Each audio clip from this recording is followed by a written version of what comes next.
there, wonderful parents. It's Kathy here, your self-esteem booster and host on the Tips for Parenting Youngsters podcast, your go-to for parenting tips.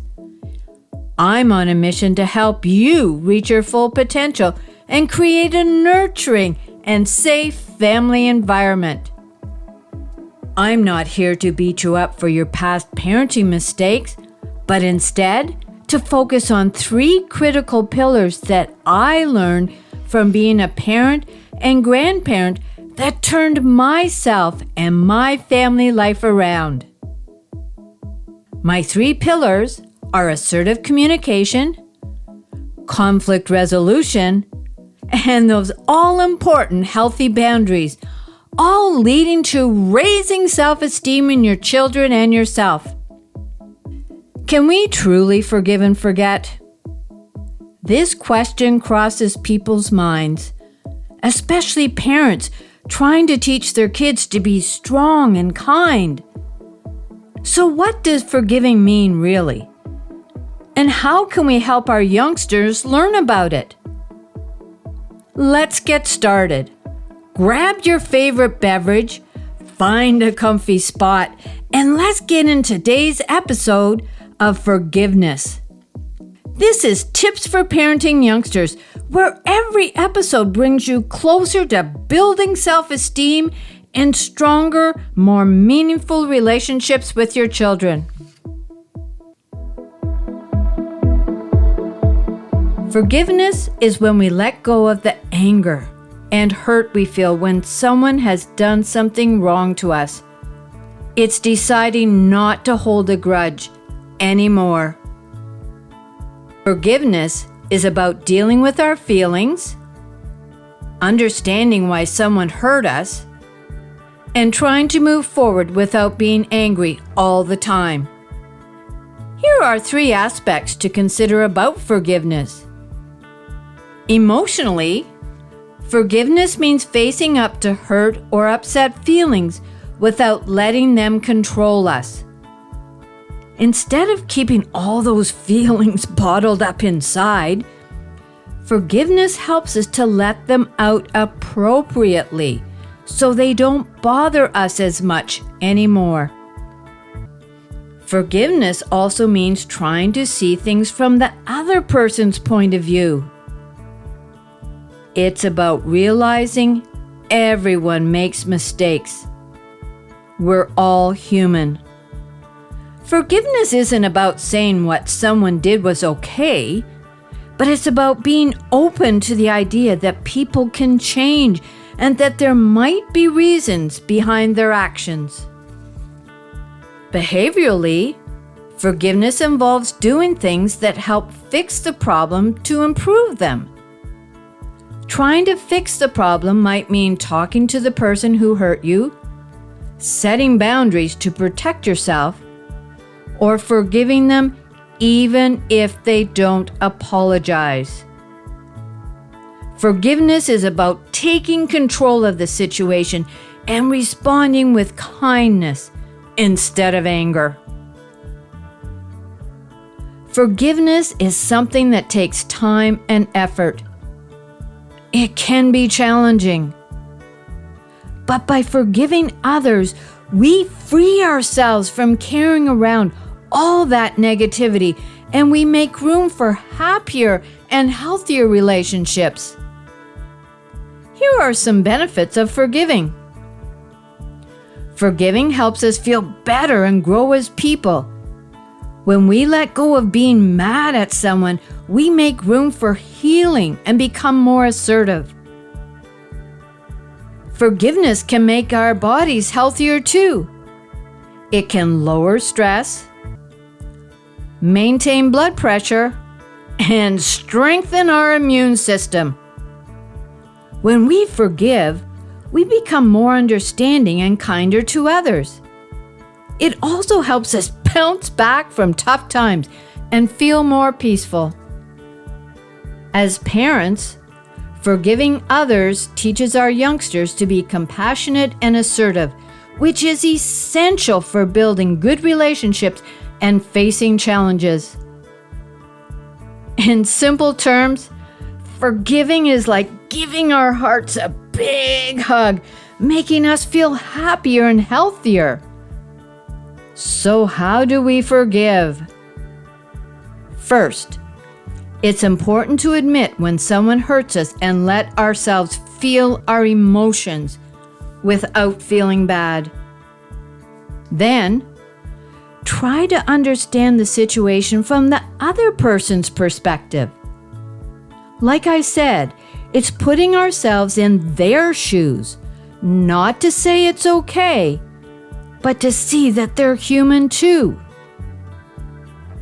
Next, we talk to the person about how we feel using I statements, not to blame the person, but to express our needs and boundaries and try to repair things. At this time, we need to be prepared for the other person not to apologize to us. And that's okay. Finally, decide to stop feeling angry and be kind to the person who hurt you and yourself. It's like saying, I'm letting go of being angry and being nice instead. Forgiveness is like lighting a candle in a dark room. It brightens up our hearts and makes us feel better again. But forgiveness isn't just about saying it's okay to others. It's also about being kind to ourselves. Parenting has its ups and downs, and we all make mistakes. But by learning from these moments and being gentle with ourselves, we can become happier and help our children to do the same. Here are some tips on how to forgive ourselves. Self-compassion is about accepting that we're not perfect, and that's okay to make mistakes. Instead of blaming ourselves, we can learn from what happened and move forward with kindness.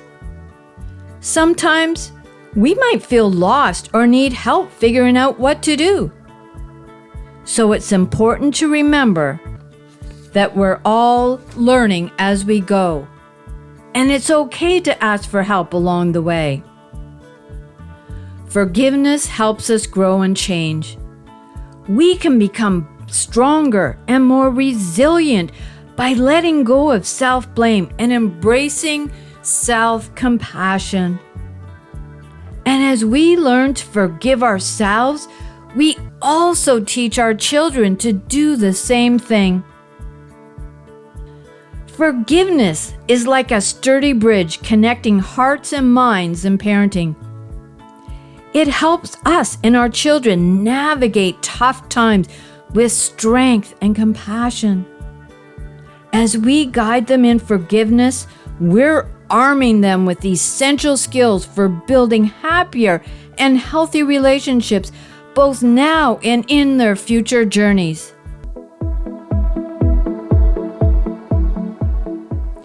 Well, that wraps up today's episode on forgiveness. For our children to learn how to forgive, we as parents must set an example. Parenting is a continuous journey of self-discovery and connection. Small steps make progress. So remember these steps for forgiveness. Admit when someone has hurt you. Try to understand the situation from the other person's perspective.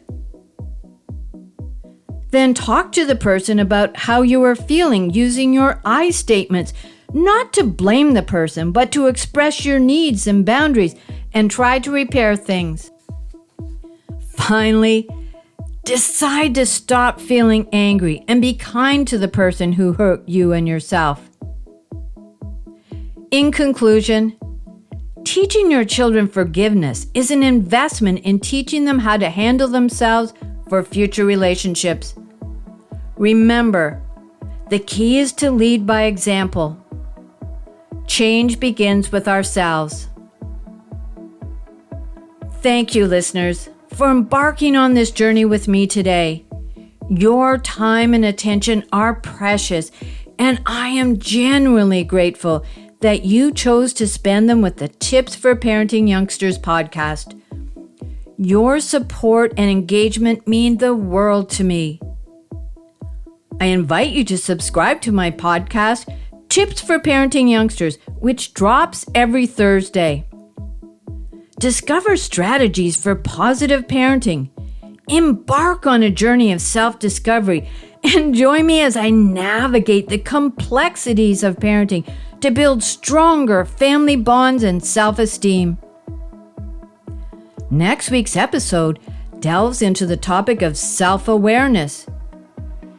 Bruce Lee said it best: to know oneself is to study oneself in action with another person.